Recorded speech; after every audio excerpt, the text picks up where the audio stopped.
Okay, this video is about the urban dynamic of suburbanisation, and the goal is to basically learn what suburbanisation is. What I want you to know is what it is, and then explain the causes and effects. So remember, we're talking about the growth of cities, and that's what suburbanisation is all about. We've got a photo here of the inner city. Traditionally, that's where people used to live. If we're looking at Sydney, the tall buildings are the CBD, surrounded by the inner city, the rocks and the terraced housing.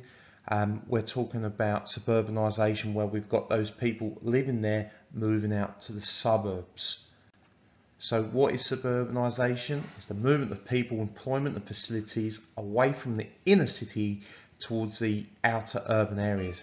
And if you look at the bottom of your screen there, you can see a photo of what housing looks like.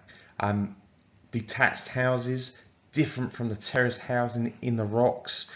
That's what suburbanisation looks like, or what suburbia looks like. What's contributed to suburbanisation? Well, high birth rates and immigration, that's created a demand for housing. If you look at the cramped conditions of terraced housing in the cities, once we've got a big increase of population, not enough houses, what do people do? They build new ones. Where they're going to build new houses? Definitely not in the inner city. They're going to look for places where there's land available. Where's that? On the edge of cities.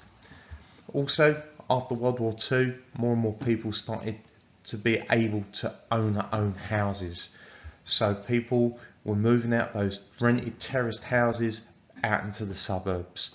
As a result, we've got a rise in standard of living, and it was all brought about by World War II.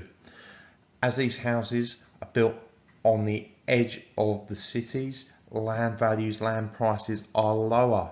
As a result, we get cheaper land and housing packages, because if you're a builder and you're building in bulk, the cheaper the houses are to produce. As a result, we get edge cities such as Chatsworth and North Sydney. And then we've got the new economy, which means people don't need to keep commuting into the inner city, so people start working at home. So they're the factors that have increased people to live on the outskirts.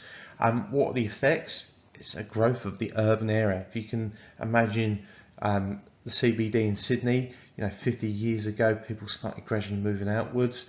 That's then pushed the city boundaries outwards. So any smaller towns have been sort of joined together into Sydney. So a good example is Hornsby, 50, 60 years ago, a rural area.